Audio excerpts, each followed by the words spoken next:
Assalamualaikum warahmatullahi wabarakatuh. Jumpa lagi dalam channel A5N_official. Pada pagi hari ini saya akan membahas masalah penyebab terjadinya kejahatan terselubung. Adapun beberapa faktor yang menyebabkan terjadinya kejahatan terselubung atau hidden crime dalam masyarakat, yaitu dari pihak pelaku melarikan diri, kemudian pelaku dalam hal ini lincah atau lihai menghilangkan jejak, kemudian adanya privilege atau hak-hak istimewa, seperti misalnya pelaku mempunyai uang yang banyak, pelaku memiliki kedudukan yang tinggi. Sedangkan dari pihak korban kejahatan kadang-kadang menganggap bahwa tidak begitu penting melaporkan kejadian itu. Misalnya korban A kehilangan celana, mungkin tidak akan melaporkan kejadian itu karena harga barang tersebut tidak seberapa. Kemudian korban kadang-kadang mempunyai hubungan baik dengan pelaku. Kemudian korban menghindari publikasi mengenai dirinya atau malu, seperti dalam kasus pemerkosaan. Kemudian korban menghindari selalu dipanggil oleh polisi karena hal itu dianggap sangat mengganggu. Kemudian korban mungkin merasa diintimidasi atau diancam oleh pelaku kejahatan. Kemudian korban mungkin terlibat di dalam kejahatan tersebut, misalnya dalam kasus perjudian.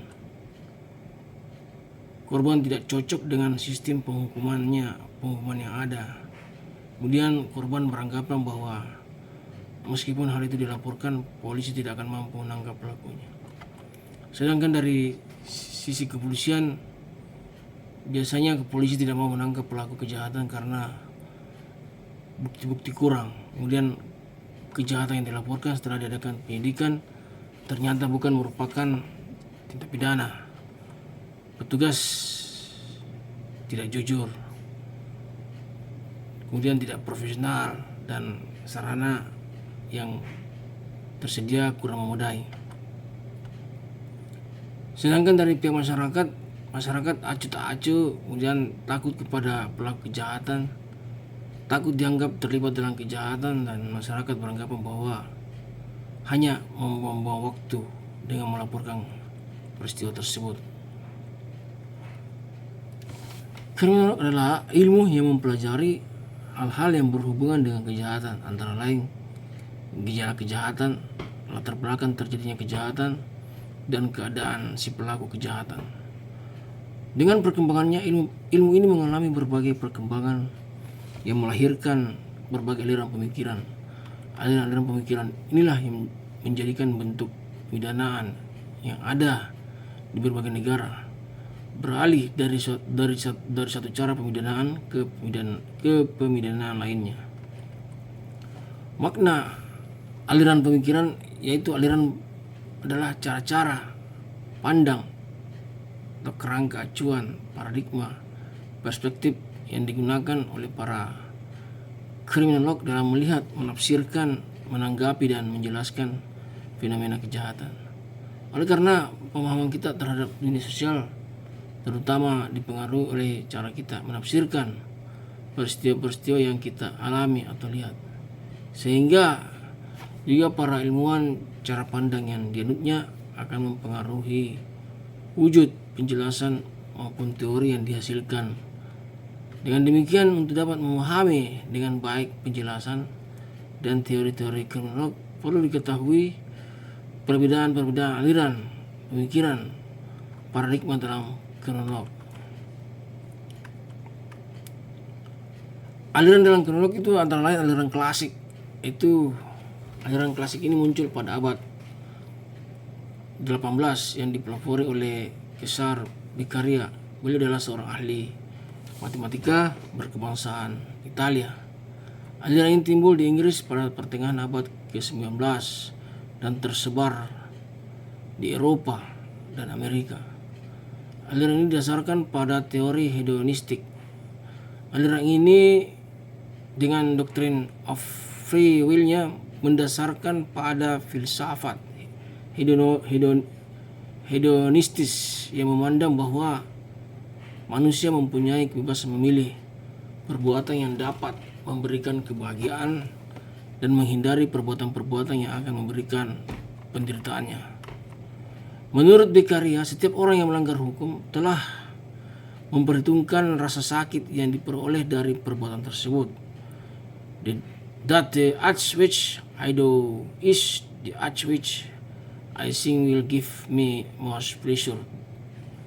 Sesuai dengan Jeremy Bentham, seorang kriminologi termasyhur, Cesare Beccaria 1738 sampai dengan 1794. Dalam karyanya dapat meyakinkan dan memulakan zaman baru, On Crimes and Punishment, The Delicts at Elephant, membincangkan tentang kebahagiaan maksimum dibagi antara bilangan paling banyak. Tetapi Jeremy Bentham ialah orang yang semasa mengungkapkan bentuk hedonis dari utilitarianisme. Suatu tindakan adalah betul sekiranya memaksimumkan kepuasan dan meminimumkan kesakitan orang yang berkenaan.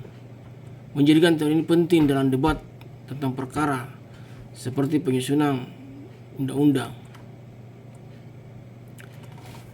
Ciri-ciri landasan kriminologi klasik dapat dijelaskan, yaitu pertama, manusia dilahirkan dengan kehendak bebas, free will, untuk menentukan pilihannya sendiri. Kemudian manusia memiliki hak asasi, diantaranya hak untuk hidup, kebebasan, serta memiliki kekayaan. Kemudian pemerintah negara dibentuk untuk melindungi hak-hak tersebut dan muncul sebagai hasil perjanjian sosial antara yang diperintah dan yang memerintah. Kemudian setiap warga negara hanya menyerahkan sebagian dari hak asasinya kepada negara sepanjang diperlukan oleh negara untuk mengatur masyarakat dan demi kepentingan sebagian terbesar dari masyarakat. Kejahatan merupakan pelanggaran terhadap perjanjian sosial. Karena itu kejahatan merupakan kejahatan moral. Hukuman hanya dibenarkan selama hukuman itu ditujukan untuk memelihara perjanjian sosial.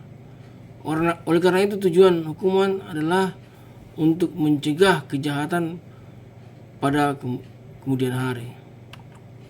Setiap orang dianggap sama di muka hukum. Oleh karena itu seharusnya setiap orang diperlakukan sama.